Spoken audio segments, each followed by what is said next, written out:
Vamos a comenzar esta mañana este breve espacio, pues pidiendo a Dios que Él prepare nuestros corazones, que Él crea expectación en nuestra mente y en nuestro corazón. ¿Por qué digo esto? Porque muchos de vosotros, al igual que yo, hemos nacido en la iglesia, ¿no? Y no entendemos que un domingo por la mañana no hagamos otra cosa que venir a la casa de Dios, ¿no? Pero ¿qué pasa? Que el repetir una acción una y otra vez porque puede llegar a enmudecer y puede llegar a insensibilizar el corazón y la mente de lo que hacemos aquí. Por eso que queremos presentarnos delante de Dios, para que Él cree esa expectación de que cuando usted entre por esa puerta cada domingo, venga con esa expectativa de que Dios va a hablar a mi vida hoy. De que esa palabra que va a ser leída, que va a ser hablada por el pastor, que va a ser expresada a través de los himnos y los cánticos de nuestro grupo de adoración, va a impactar en mi vida de tal manera que me va a transformar y va a cambiar eso que yo era en lo que Dios quiere que yo llegue a ser, que es el varón perfecto que es Jesucristo, ¿no? Cerremos nuestros ojos. Señor y Padre, te damos gracias, porque tú eres un Padre de amor, porque tú nos has traído aquí a tu familia, de lo que antes éramos, y hoy podemos ser llamados hijos tuyos, Señor, que nos has dado una herencia preciosa y has transformado todo eso horrible que éramos en esto que somos hoy, y por eso te damos gracias, Señor. Prepara nuestros corazones, prepara nuestras mentes para que tu palabra haga su obra en nosotros, Señor, para que haga el papel para el cual fue escrita, Señor, como así tú lo prometes en tu palabra, oh Dios. Amén. Me van a disculpar, pero la edad no perdona. Tengo que ponerme la gafa, porque no veo un pimiento a menos de 1 metro. Mi hijo Daniel me preguntaba esta mañana: papá, ¿y de qué vas a predicar? Y yo le decía: pero Daniel, ¿de qué voy a predicar? De lo que se debe predicar en la iglesia de Dios. De un hombre corrompido por el pecado y perdido y condenado. De un Dios todopoderoso, pero amante de esas criaturas, las cuales creó. De un problema que existe en la vida de cada uno de los seres humanos, que es el pecado que les ata y les condena. Y de un Jesucristo que murió en la cruz del Calvario para cambiar el destino de cada uno de nosotros y darnos una vida eterna junto con Él allí en el cielo. Cualquier iglesia que usted vaya y no predique eso, salga de ahí huyendo. Y yo estoy seguro que eso es lo que se predica aquí, porque os sigo, como dije, en Instagram y veo el resumen de todos los mensajes. Pues vamos a seguir hablando de eso. Iglesias que se concentran en lo que Dios me va a dar, en el coche que me va a dar, en el edificio que voy a tener, en la cuenta bancaria que voy a tener. Esa no es la iglesia de Dios. Si usted se lee la Biblia, el protagonista de la Biblia es Jesucristo. El único protagonista es Jesucristo. Y en su iglesia se predica de Jesucristo, no se predica del hombre. El protagonista aquí es Jesucristo y lo que Él va a hacer en nuestros corazones. Amén. Pues hoy yo quisiera compartir parte de una porción de la que está en Apocalipsis, en su capítulo 2. En el capítulo 2 de Apocalipsis encontramos ahí unos textos dirigidos a unas 7 iglesias, mensaje a las 7 iglesias. Es como lo dice así en el capítulo 2. No se me asuste, no voy a hablar de todos los mensajes porque nos pasaríamos la semana entera discutiendo eso. Solamente vamos a hablar un poco de la primera parte. Y es interesante lo que allí podemos leer. ¿Por qué? Porque en estos mensajes se abordan problemas de manera clara y directa que afectan o que afectaban a estas iglesias. Y estas iglesias son un ejemplo de las iglesias que han existido, existen y existirán en la historia de la humanidad. Problemas muy cercanos que el mismo Jesucristo aborda a través de todas estas. Es un mensaje muy actual, aunque fue escrito mucho tiempo atrás. Fueron escritas a través de Juan, que fue el instrumento que utilizó el Señor para enviar este mensaje. Y digo que los mensajes que allí hay son muy actuales porque hablan a una iglesia, hablan de manera universal a la iglesia, pero también tienen un mensaje muy individual. El hombre sigue siendo aquel mismo hombre que Dios creó allí en el jardín del Edén. Si usted le quita al hombre de hoy toda la tecnología, todos los avances que hay, todos los lujos y las facilidades y comodidades que existen en la sociedad actual, si usted deja al hombre desnudo, se puede dar cuenta que sigue siendo el mismo hombre, ese Adán y esa Eva, que cada uno se puede ver reflejado con sus limitaciones. Y así seguimos siendo nosotros, seguimos teniendo estas limitaciones. Seguimos queriendo poseer lo que no debemos, seguimos queriendo ir más allá del límite que ha puesto Dios para su pueblo y seguimos tropezando en la misma piedra.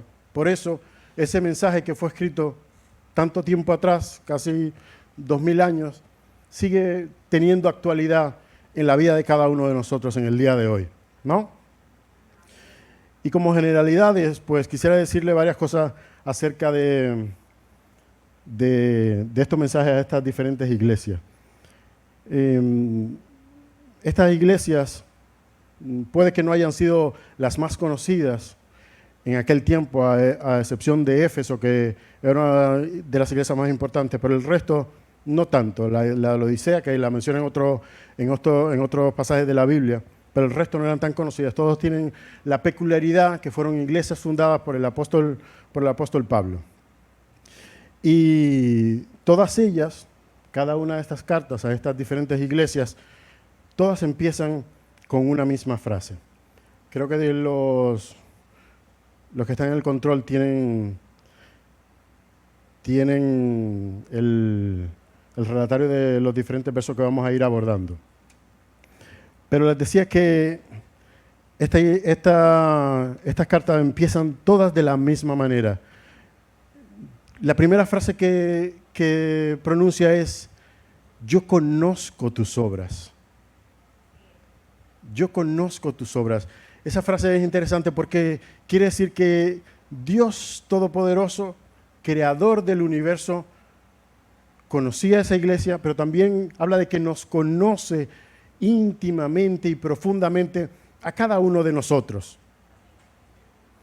Y creo que eso es uno de los principales mensajes que Dios tiene para cada uno de ustedes y tiene para mí.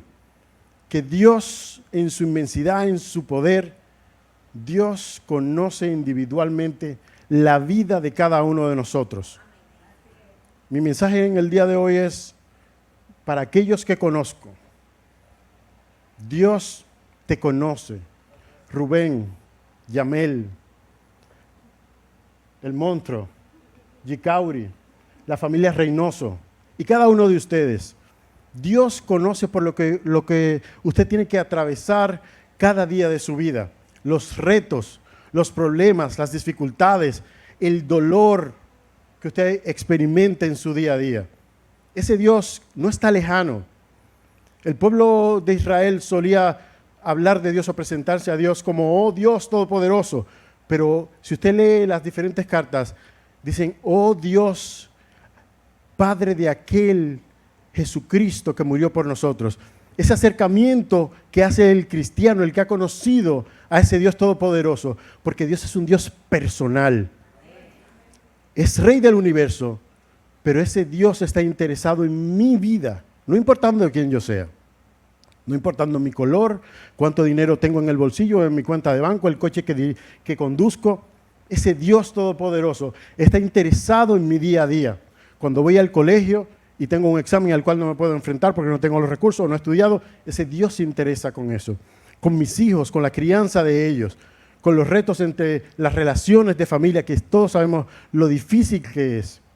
Dios conoce esos problemas y está interesado en saber de ellos.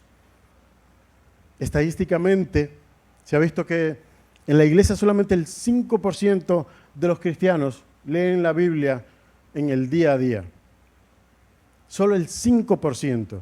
Y es triste porque si Dios está tan interesado en conocernos y de hecho lo hace, es triste ver que solamente el 5% de nosotros quiere conocerle. Si yo pregunto aquí hoy, hermanos, no me levanten la mano, es retórica pura.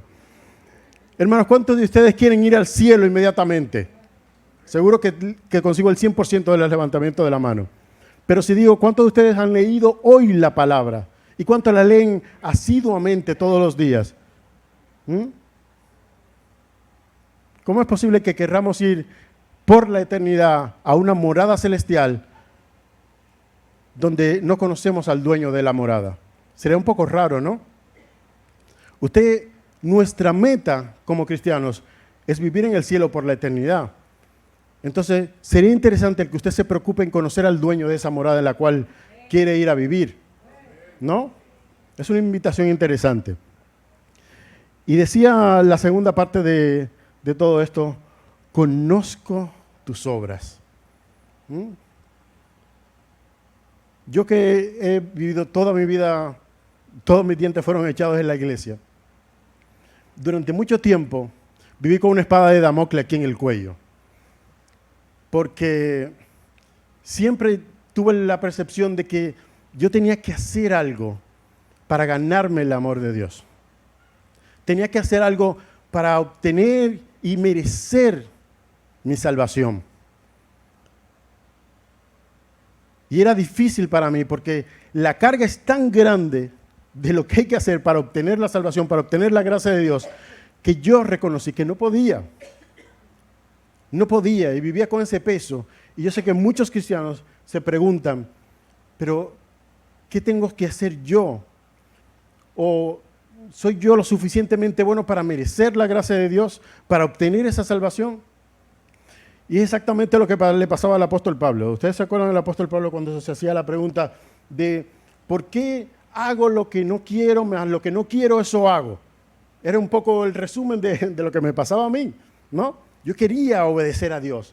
Tenía ese celo por agradarle, por obedecerle, por cumplir lo que dice su palabra. Pero no podía. Esa era la realidad, que siempre terminaba haciendo todo lo contrario, ¿no? Y yo quiero que ustedes vayan conmigo y vamos a repasar varias cosas de lo que decía el apóstol Pablo, que fueron las que me ayudaron a mí a quitarme ese peso.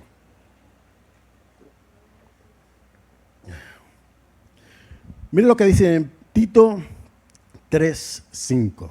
Dice, nos salvó, no sé si lo pone, eso. Reina Valera 1960. Ustedes saben que esa es la que se lee allá en el cielo, ¿no? Esa versión. Yo tengo la nueva versión internacional. Dice, nos salvó no por obra de justicia que nosotros hubiéramos hecho, sino por su misericordia, por el lavamiento de la regeneración y por la renovación en el Espíritu Santo. Qué interesante eso, ¿no? No por obras de justicia. Usted no puede comprar su salvación, usted no puede comprar la gracia de Dios, no existe eso. Si usted vive todos los días con un decálogo de cosas que debe hacer y que no debe hacer para agradar a Dios y para obtener su gracia y para obtener salvación, permita decirle que va a terminar como yo, de rodillas, cansado, derrotado y con el corazón hecho pedazos. Porque Pablo lo explica muy bien. Mire cómo dice Romanos 4:5. Si lo tienen ahí, dice, mas el que no obra, si no cree en aquel que justifica al impío, su fe le es contada por justicia. Si usted acepta a Jesús como Señor y Salvador y se sienta en esa silla y espera que Jesús venga, la Biblia dice que usted es salvo. Usted no tiene que hacer nada más. Ya usted ha ganado la gracia de Dios. ¿Por qué? Porque lo que era necesario para que usted fuese justificado y obtuviese la gracia de Dios, ya Jesús lo hizo en la cruz del Calvario. A mí me gusta cómo lo dicen en inglés porque percibo que uno obtiene el resma de lo que Jesús dijo en sus últimas palabras. En español todavía no he encontrado una versión que lo diga tan exactamente como él lo quiso expresar. Él dijo, consumado es. ¿Qué quiere decir consumado es? Hecho es. todo lo que era necesario para que usted y yo fuésemos salvos. Ya Él lo hizo allí en la cruz. Usted no puede añadir nada más al sacrificio perfecto que hizo Jesús allí en la cruz del Calvario. No existe eso. No existe esa buena obra, ese buen hacer, ese buen decir, ese buen pensar que añada a la salvación que Jesucristo compró con su sangre allí en la cruz del Calvario. Así que si tú te levantas toda la mañana preguntándote, ¿soy salvo? ¿He obtenido la gracia de Dios? Porque muchos seguro que se lo preguntan. ¿Cuántos de ustedes están casados? ¿Usted alguna vez se levanta por la mañana y se pregunta si está casado o no? ¿A qué no? Pues el mensaje de hoy va de eso, de que usted obtenga descanso en lo que Jesús hizo allí en el Calvario. No en lo que usted puede hacer para su salvación, sino en lo que Él ya hizo. Él ya le compró para Dios y le rescató de aquel final que usted iba a tener. ¿Saben qué? Cuando pienso en esto, cuando siempre quiere venirme la pregunta de ¿cómo yo sé si de verdad soy salvo? ¿Cómo sé yo si de verdad he obtenido salvación? La Biblia lo dice, pero ¿cómo lo sé? ¿Cómo puedo estar seguro? Siempre me viene una parábola, la parábola del hijo mal llamada, a mi entender, la mal llamada, la parábola del hijo pródigo. ¿Por qué? Porque en realidad la parábola no va tanto del hijo, sino del padre. Aquí el protagonista no es el hijo. Para mí el protagonista es el padre, que tiene un hijo que le desobedece y a pesar de su desobediencia, siempre espera que ese hijo vuelva a casa. Y de hecho cuando vuelve, no hay pero. Dice, pero es que tú... No le saquen cara todo lo malo que ha hecho. No, se alegra y le abraza. A pesar de la peste con la que venía encima, le abraza. Y le dice, hijo, te amo. Ese es el Dios que tú y yo tenemos. Que a pesar de quienes somos, a pesar de la vileza que hay en nuestro ser, nos ama. Y esa parábola me encanta. ¿Por qué? Y voy a hacer un pequeño inciso aquí. Si algunos de nosotros tenemos un amigo, un hermano, un ser querido, un hijo que está descarriado o apartado, que está en la situación del hijo pródigo, deje de orar para que vuelva. Ore para que Dios le meta en el fango con los cerdos, que le meta allí en lo último, en lo más bajo, porque hasta que el hijo pródigo no estuvo allí en medio del fango y la porqueriza y el mal olor, no recapacitó en lo que había hecho. No vio su situación y no vio que había un camino de vuelta. Pues si usted tiene a alguien así, ore para que Dios le enjuague en la porqueriza, en las heces de los cerdos, que la peste que viva no pueda ni respirar para que desee volver. Dicho esto, vuelvo a mi pregunta original. ¿Cómo sé yo, cómo sabes tú que has alcanzado salvación? Que hay una vida allí esperándote. ¿Cómo lo sabes?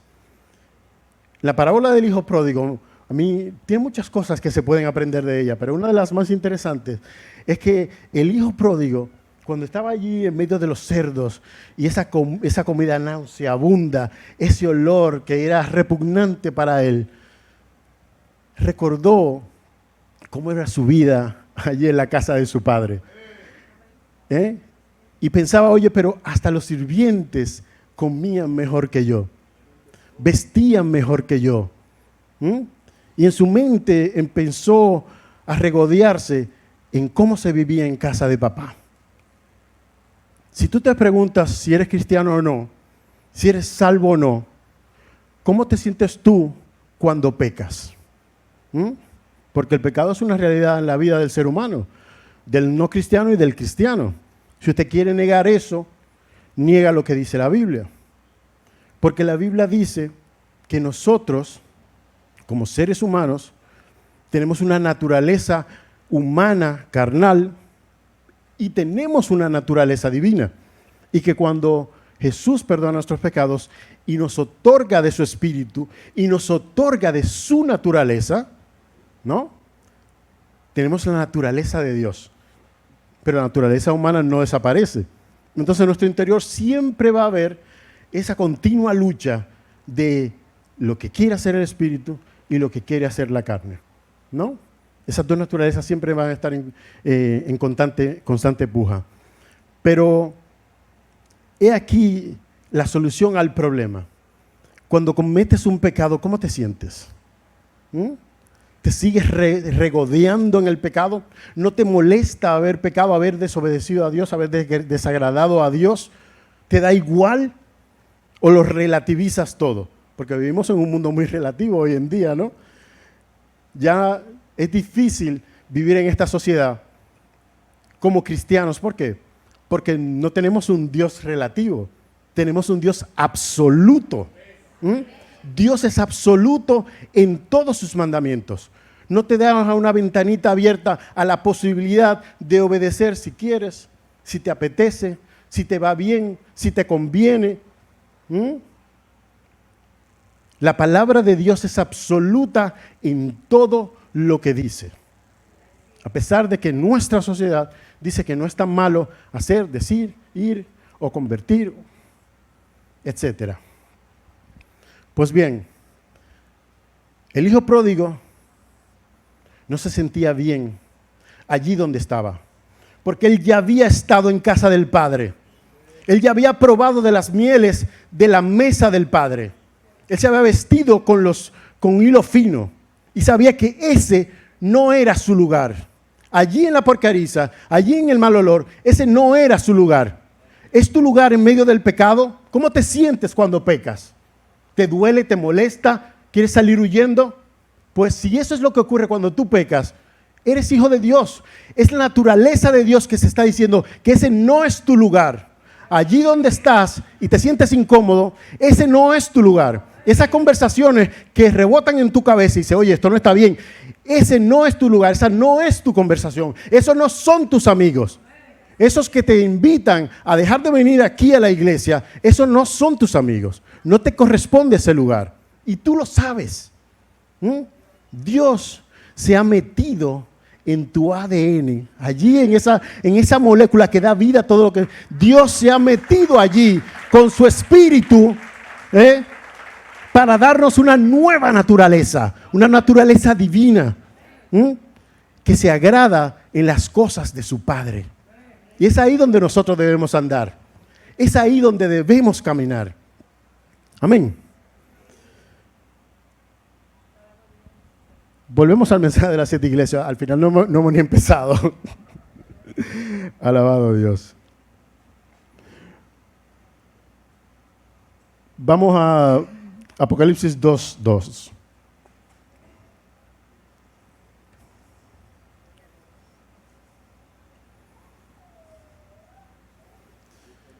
Dice, nueva versión internacional. Insisto, la del 60 es la que se habla en el cielo. La versión internacional me gusta porque tiene un lenguaje un poco más asequible a las nuevas generaciones. Dice, yo conozco tus obras y tu arduo trabajo y paciencia, y que no puedes soportar a los malos, y has probado a los que dicen ser apóstoles y no lo son, y los has hallado mentirosos. Una peculiaridad de toda esta carta es que la forma en que terminan. Si usted se lee cada una de las cartas, en todas tienen algo que reprochar a las iglesias, a excepción de la iglesia de la Odisea, de Filadelfia y la de Esmirna, perdón. A todas tiene un pero. A la de la Odisea es la única que todos son palabras, a la de la Filadelfia es la única que todos son palabras de alabanza. La Filadelfia porque era una iglesia misionera y la de Esmirna porque era la iglesia mártir. Pero la de la Odisea no hay palabras de alabanza allí. Les reprocha su apostasía, el haber conocido la verdad y haberse apartado de ella. Pero en todas termina de igual manera. Dice, el que tiene oído, que oiga lo que el Espíritu dice a la iglesia. Este es un mandato interesante. El que tiene oídos, que oiga. Y yo quiero dirigirme a los padres que hoy tenemos aquí en la sala. ¿Por qué? Porque este mandato yo quisiera dirigirlo específicamente a todos los que somos padres, porque sabemos los retos de la sociedad en la que nos movemos. Nosotros que venimos de aquel lado del mundo, donde parece que en la inmoralidad y en la depravación, como que vamos 2 pasitos un poco más por delante de ustedes, pero tarde o temprano me voy enterando de que ustedes también vienen ahí detrás, socialmente hablando, en cuanto a eso. Y cuando oigo este mandato, me recuerda una pregunta que hacía el apóstol Pablo allí en Romanos 10:14, si lo pueden poner. Dice, en la segunda parte del verso, dice, ¿y cómo pueden creer en Él si nunca han oído de Él? Papá, mamá, ¿cómo tu hijo va a creer en Jesucristo si ahí en tu casa no se lee la palabra de Dios? Si no hay un momento en el día o en la semana en el cual se juntan como familia para hablar de las promesas que Dios ha dado a su iglesia. Si el tiempo de familia lo dedican a ponerse delante de un televisor o de una pantalla para que el mundo influya en la vida de nuestros hijos. Tengo a mi hijo Daniel de 12 y un Samuel que está por ahí arriba con 4 añitos, casi 5. Y usted le oye hablando a ellos y difícilmente dirá que por la manera en que habla son hijos de mi mujer y de mí. Porque conmigo usted puede decir, tiene un acento rarillo, no suena tan dominicano. Mi mujer puede que un poco más. Pero si oye a mis hijos hablando dirá, ni de broma, estos no son dominicanos. De hecho veníamos en el taxi, en un Uber ayer noche, decía el chico, pero este niño no es de aquí. Yo, no es de aquí. ¿Qué quiero decir con esto?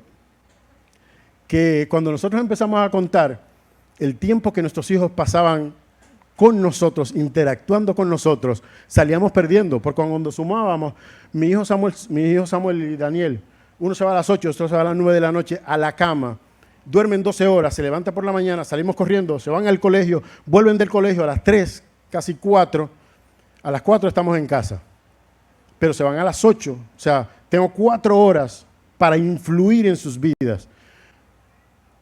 Y quieren ver una pantalla, o Daniel, que todos los días de la semana tiene una actividad, que si tiene piano, que si tiene baloncesto, que si tiene música, que si tiene... Entonces, de las 24 horas del día, ¿cuántas horas puedo yo influenciar en la vida de mis hijos? Les voy a contar algo que está allí en Deuteronomio 6, del 6 al 8. Oiga lo que dice la palabra acerca de qué debemos hacer en ese tiempo que nosotros estamos en relación con nuestros hijos. De 24, me quedan 4 solamente para influir en la vida de ese niño. ¿Qué dice? Deuteronomio 6:6. Grábate en el corazón estas palabras que hoy te mando. Incúlcaselas continuamente a tus hijos. No los domingos cuando vienen aquí a la iglesia. Esa responsabilidad no le toca al profesor aquí. Él puede dar el toquecito que le falta. Pero la responsabilidad de inculcar a Jesucristo en el corazón de mis hijos es mía, es tuya, papá. No se la dejes al pastor, a los diáconos, a los líderes. No. ¿Qué dice ahí? Incúlcaselas continuamente a tus hijos. Háblales de ellas cuando estés en tu casa, no en la iglesia. Aquí viene la culminación de lo que usted ha hecho durante la semana. ¿Por qué? Porque en nuestra sociedad el enemigo ya está siempre ha estado, pero ya visiblemente está en el poder dirigiendo cómo deben pensar nuestras nuevas generaciones. Esta tontería de la mentalidad de género y toda esta tontería que se oyen en nuestra sociedad, que ya allí en Europa, a mi hijo por la mañana va a un colegio católico, por la mañana le llevan a un curso y le dice una señora, pues hoy vamos a comportarnos como usted realmente se siente. El que se sienta niña, a pesar de que sea niño, se va a comportar como tal. Si usted es niña, pero se siente niño o al revés, como usted se sienta por dentro, eso hoy vamos a comportarnos de esa manera. Así es como el enemigo está trabajando en las nuevas generaciones, en sus hijos y en el mío. Puede que aquí no haya llegado ese momento, pero le aseguro que llegará. Se lo aseguro que llegará a nuestra sociedad en la cual a nuestros niños se les diga que la homosexualidad y todas estas aberraciones morales es lo normal y que lo anormal es creer lo contrario. Pero ¿qué dice la palabra? Que es nuestra responsabilidad sembrar eternidad en el corazón de nuestros hijos. Decirle a nuestros hijos quiénes son ellos en Jesucristo, que pertenecen al pueblo de Dios, a una iglesia que espera a su Salvador y Redentor para vivir por la eternidad allí en el cielo. Ese es el propósito que debemos sembrar en nuestros hijos. Todos los días, no lo han quitado, gracias a Dios. Incúlcaselas continuamente a tus hijos. Usted debe buscar en esas 4 horas, y aquí, por lo que me han dicho, no hay conciliación en el trabajo. Yo tengo la suerte de tener un trabajo que a las 3 me voy para mi casa. Mi mujer también. Pero muchos de ustedes, yo sé que hasta las 6 o las 7 de la noche, no llegan a su casa. Es otra persona que cuida de la vida espiritual de nuestros hijos. Pero si usted lo que tiene es 1 hora al día, no desperdicie esa hora que tiene para ver una pantalla o para hacer cualquier otra cosa que no sea inculcar la palabra en el corazón de su hijo. Porque de eso dependerá dónde terminará ese muchacho.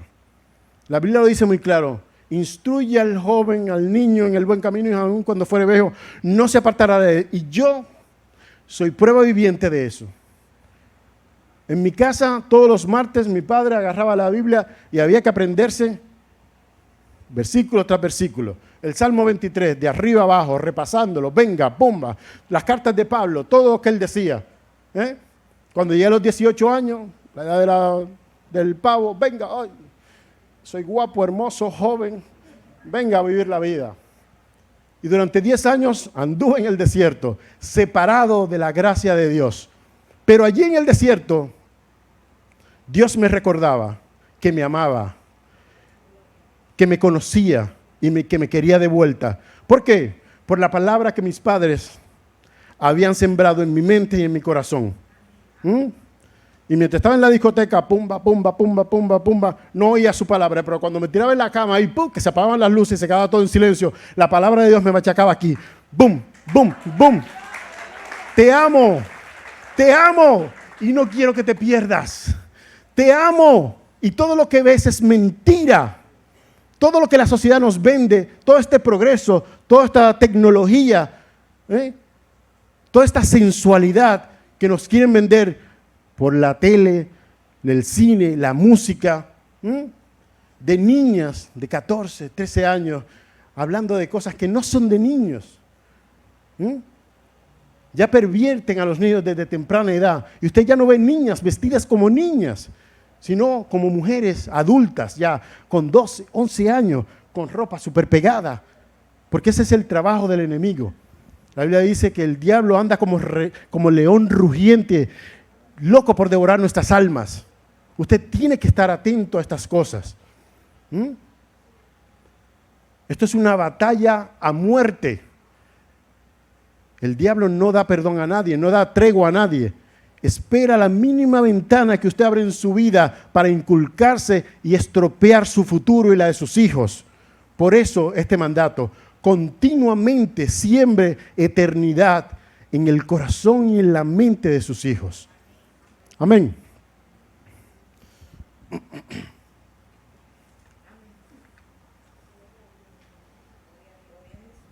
Dice, volvemos al texto original en el cual estábamos. Me he desviado un poco, pero vuelvo al camino, para que mi mujer no me eche la bronca luego. Dice, estábamos en el 2, ¿no? Apocalipsis 2:2. Saltamos ahí de nuevo. Dice, yo conozco tus obras y tu arduo trabajo y paciencia. Para aquellos que se reconocen impacientes, tenga cuidado con lo que usted pide. Porque cuando usted pide por paciencia o pide por cualquier otra cosa, si usted se recuerda, la paciencia es parte del fruto del Espíritu. Y todos aquellos que tenemos el Espíritu de Dios, pues el Señor va a cultivar la paciencia en nosotros. ¿Y cómo la cultiva Dios? No la manda como el maná, que caiga del cielo. No. La paciencia Dios la cultiva probando nuestro carácter. Dios le va a poner en situaciones en la cual usted va a necesitar esa paciencia. Porque usted o tiene un carácter muy fuerte, en la que cuando habla hiere a sus semejantes, pues Dios le va a probar. Pero no para hacerle caer, no para dañarle. Dios envía sus pruebas para fortalecer nuestro carácter. Acuérdese que el objetivo es acercarnos cada día más a la estatura del varón perfecto. Es allí donde Dios nos quiere llevar.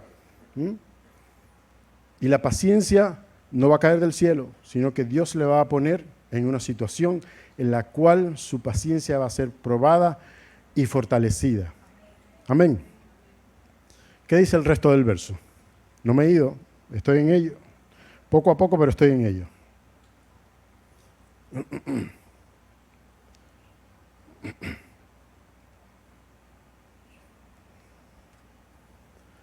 Vamos a saltar al verso 3, si me lo pueden poner. 2:3.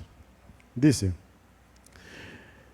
y has perseverado y sufrido por mi nombre sin desanimarte. Aquella iglesia vivía en una sociedad muy difícil, porque Éfeso estaba enclavada en lo que llamaba el pórtico de Asia. Aquella ciudad era próspera, había un montón de culturas que iban allí, porque en aquel tiempo era el tiempo del Imperio Romano, que controlaba todo el mundo conocido. Y Éfeso tenía la peculiaridad de que era considerada una ciudad libre por los servicios prestados a Roma. No era una ciudad esclava del Imperio Romano. Pero sin embargo, todo el que quería ir a Roma o salir de Roma hacia Asia tenía que pasar por allí, por Éfeso. Y digo estas peculiaridades porque era una ciudad muy comunicada y que recibía la influencia de muchas culturas. En la iglesia de Éfeso podíamos ver personas provenientes de muchos países del mundo y recibir la influencia de esas otras culturas. Por eso siempre hago hincapié en que sepamos quiénes somos y que estamos de paso. No permitamos que nuestra sociedad dictamine lo que nosotros hemos de hacer y los objetivos que debemos tener como iglesia. La sociedad va a 1000 por hora, porque quiero tener, quiero comprar, quiero hacer, quiero ir, quiero viajar, quiero ponerme, quiero vestirme de tal o cual marca, y para conseguir esos objetivos puedo pisotear a todo el que se me ponga de frente. Pero nosotros como iglesia no tenemos esos objetivos. Nuestros objetivos son eternos. Y nuestra vida debe ser guiada por ese objetivo eterno de que mis acciones deben estar limitadas y enfocadas a la voluntad del Dios Todopoderoso. Cuando esas acciones, voluntades, propósitos y objetivos que yo tengo en la vida, condicionadas un poco por el background, no sé cómo se dice eso en español, el trasfondo cultural, social o familiar, cuando todo lo que yo hago viene un poco dictaminado por quien yo soy, por cómo me han criado, porque en mi familia se dicen o se hacen las cosas así, porque mi madre o mi padre me enseñó así, porque en la sociedad se dice así o se expresa así, y eso entra en contradicción con lo que dice la Biblia. Debo recordarles que muy claramente lo expresa en la Biblia de que nosotros, cada uno de nosotros, hemos sido redimidos de toda lengua, raza y nación. No importa cómo digan los dominicanos, no le importa si esa palabra entra en contradicción con lo que dice la Biblia. ¿Cómo debe ser el hablar del cristiano? en continua alabanza a Dios. Esa debe ser nuestro hablar. El maldecir, el decir esa palabra que no suena muy bien, eso no pertenece al pueblo de Dios y entra en contradicción con la voluntad de Dios. Pero si en mi trabajo me obligan a hacer algo que entre en contradicción contra mis convicciones, ¿usted se ha planteado cuáles son sus convicciones como cristianos? Porque muchos tenemos claro cuáles son nuestras convicciones como la familia en la que pertenecemos, ¿no? Nuestros padres han transmitido en nosotros ciertos valores morales, ¿no?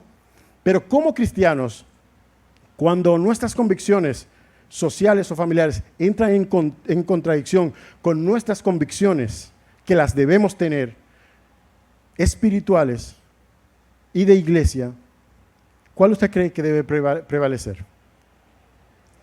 Siempre nuestras convicciones cristianas. Aunque no me beneficie a priori, aunque no me beneficie en el trabajo, con mis amigos, por eso mencionaba la iglesia de Éfeso, porque ellos tenían que cada día de su vida enfrentarse a una sociedad que se oponía radicalmente a lo que aprendían allí en la iglesia que Pablo predicaba, que Pablo fundó. Todos los días cuando se levantaban se tenían que someter a la burla, al escarnio, a la persecución, porque eran cristianos. Y nosotros, de alguna manera, en este lado del mundo, todavía, y gracias a Dios, yo no sé si usted sabe, o si lee en la noticia, o si llega hasta aquí, el hecho de que hay sitios en el mundo que usted entra en la iglesia y no sabe si va a salir de ella, porque le pueden poner una bomba y estallar por 1000 pedazos. ¿Por qué? Por el simple hecho de que usted es cristiano. Y al estar en un país islámico, es jugarse la vida el decir que es cristiano. No solo decirlo, el entrar por esa puerta es jugarse la vida. Y hay personas que se juegan literalmente la vida domingo tras domingo cuando entran por esa puerta. Usted puede dar gracias a Dios de que usted puede venir libremente, sin el miedo en el corazón de que vamos a explotar todos en pedazos. Usted sabe la ventaja que es eso, la bendición que es esa, que usted puede entrar aquí y gozarse cada vez. Dele gracias a Dios por ello.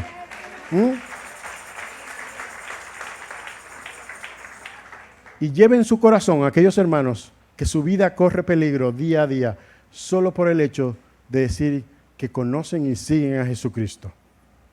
Amén. Seguimos.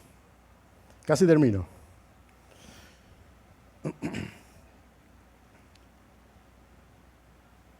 En el 1:4. Aquí viene la buena. 1:4. 2:4. Apocalipsis 2:4. ¿Qué dice? Aquí viene el pero. Sin embargo, tengo contra ti que has abandonado tu primer amor. Fíjense una cosa interesante, que esta iglesia, usted se acuerda de lo que leíamos en los primeros versículos, ¿no? En todos los elogios que emitía el mismo Señor Jesucristo. Esta no es una iglesia que no abandona su pureza doctrinal y moral. No, no, no. Que tiene un celo inquebrantable por la verdad de Dios. Que tiene un servicio disciplinado.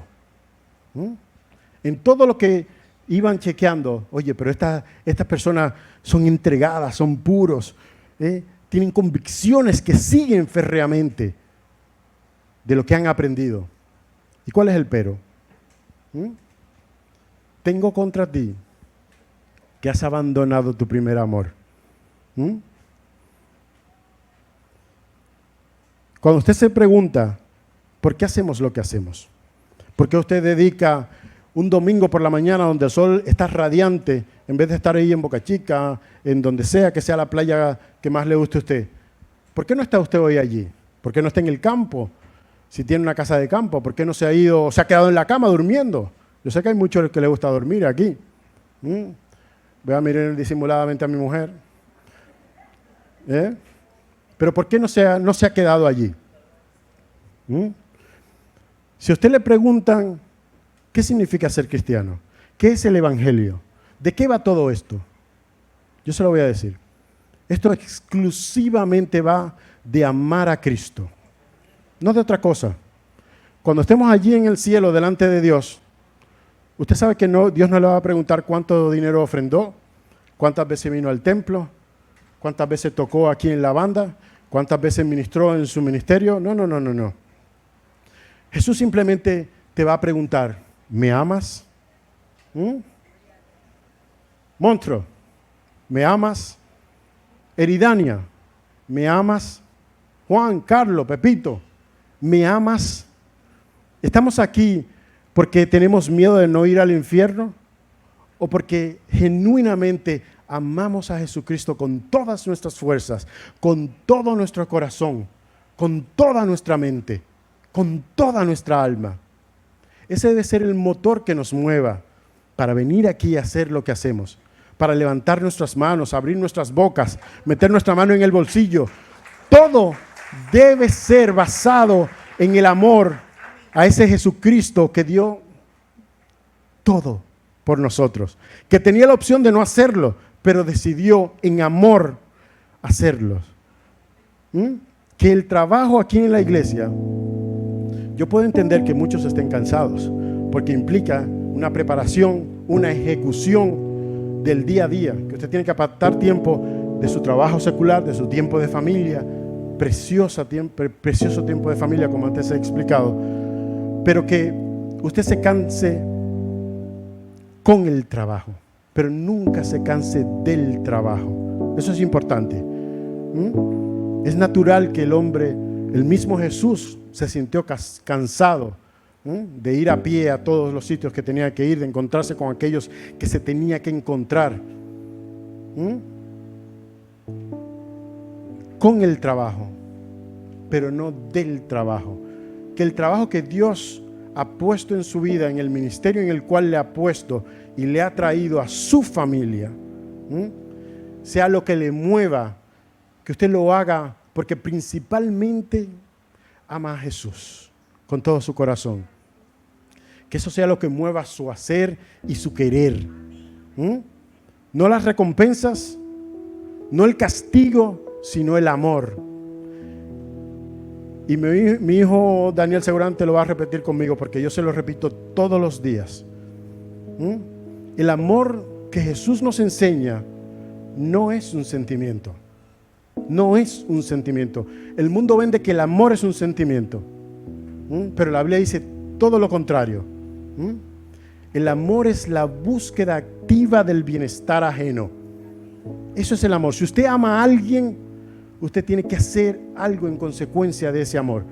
No solamente sentirlo, porque si Jesucristo solamente hubiese sentido amor por usted y por mí, hoy estuviéramos condenados para siempre a la muerte y al infierno. Jesús, como dice la Biblia, porque de tal manera amó Dios al mundo que, para que todo aquel que en él crea no se pierda, mas tenga vida eterna. Esa es la medida del amor de Dios. Me amó tanto que entregó lo mejor que él tenía, lo más precioso, que era su hijo, por ti y por mí. No por lo mejor, porque yo nunca he sido lo mejor. Al contrario, era lo peor. ¿Te puedes identificar con ese pensamiento? Dios nos escogió de lo vil y lo pecaminoso que éramos. Nos escogió. Cuando vamos al mercado, al súper, y vemos las frutas, no cogemos la que está podrida, cogemos la que está reluciente, hermosa, fresca. Pero Dios, en su amor, nos escogió a nosotros, que no éramos lo mejor del frutero, y aquí estamos. Nos ha lavado, nos ha transformado con su amor. Amén. En resumen, Dios ha hecho lo mejor que podía hacer y fue efectivo para acercarnos a Él. Cuando pienso en el Evangelio y pienso en las religiones, veo esta gran diferencia, que en todas las religiones usted tiene que hacer algo para acercarse a Dios. De eso consiste la religión, el esfuerzo humano para acercarse a Dios. Pero el Evangelio, sin embargo, es el esfuerzo que ha hecho Dios para acercarse a ti y a mí, a través de Jesucristo. Dios ha dado lo mejor de sí, que era Jesucristo, para acercarnos a Él. Que Dios nos continúe bendiciendo.